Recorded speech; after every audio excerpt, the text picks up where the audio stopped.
Hi guys, it's Martin here on the tracks of 007, and today I would like to show you something that I discovered a couple of days ago. I think I actually found a new filming location for Diamonds Are Forever. What happened? I was doing research for the 50th anniversary event that we're planning to do next year in Las Vegas. And I was looking at especially the car chase scene. You know, in the film, Bond escapes Willard White's tech center out in the desert, and he drives off together with Tiffany, and he ends up in downtown Las Vegas, Fremont Street.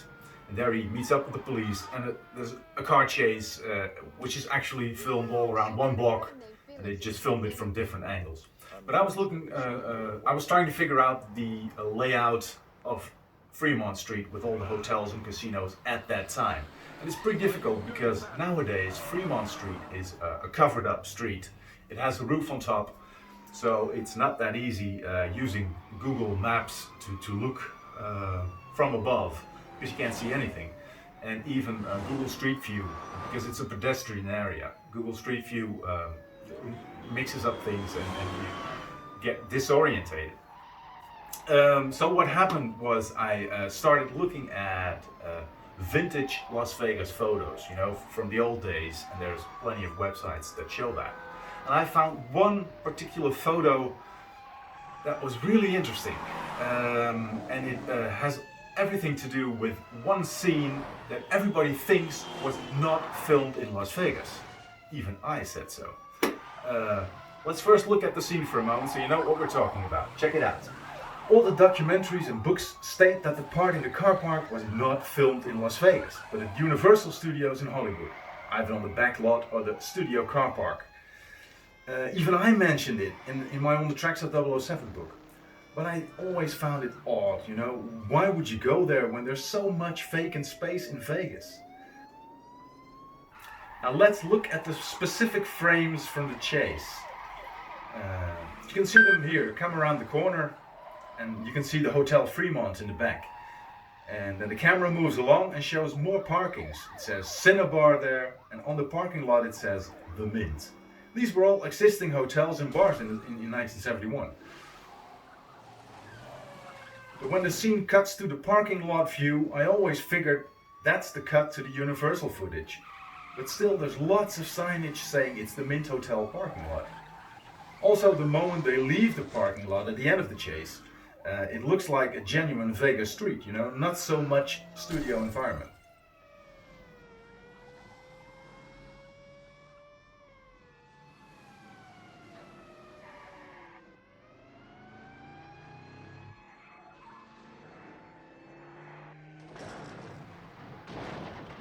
And going back to the parking lot, let's just look at the layout for a moment. You have a rectangular building in the back with no windows on this side. And then from left to right, there's nothing but darkness on the right. Then you have one row of cars, then a double row of cars that ends up at the end of the building. And then there's another single row of cars that ends up next to the building. And then there's even more cars on the outer left, but those are not important.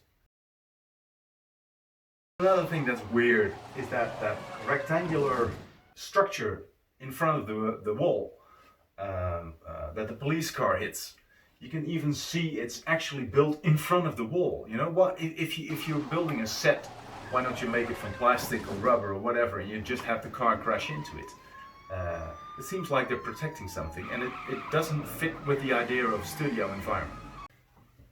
When I started looking online for old photos from the Mint Hotel in those days, this is what I found, and the similarities are striking. You have your rectangular building in the back. There's nothing on the right because there's a street. Then you have your one row of cars, there are two rows of cars, and there's the fourth row of cars that actually is beyond the rectangular building. So it all makes sense. What the old photo actually shows is the construction of a high-rise addition to the Mint Hotel in the late 60s. And behind it is actually the car park of the Mint. So it matches exactly what it says in the film. So I actually think all the info out there, even my own info, was wrong. And they filmed the car park seen at the original Mint car park in Las Vegas. Unfortunately, that car park doesn't exist anymore and it has now become a parking garage, so you do not have to look for it. Come in, Larry. Larry? Larry? You get him, Larry? I think Larry got him. Sheriff. Attaboy, Larry. Come in. Larry? Sheriff. Of course, the Universal Studios connection to this chase must have a valid source. Maybe it was mentioned on the call sheets, or maybe they mixed stuff up. The bit that I think was filmed at Universal is this part. You can see them enter an alley, which still exists, by the way. And before he gets out on the wrong set of wheels, as we all know, I think they drive in between studio buildings. The high doors look like soundstage doors for loading and offloading of gear and their workshops. And this to me looks like a typical studio environment.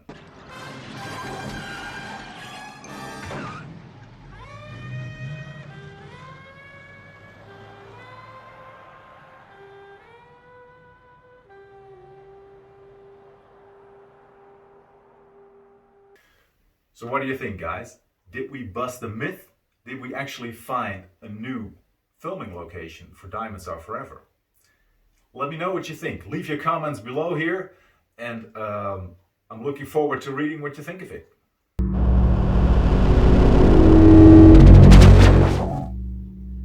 If you want to stay in touch with us and read about upcoming events and tours, please subscribe to our newsletter at onthetracksof007.com.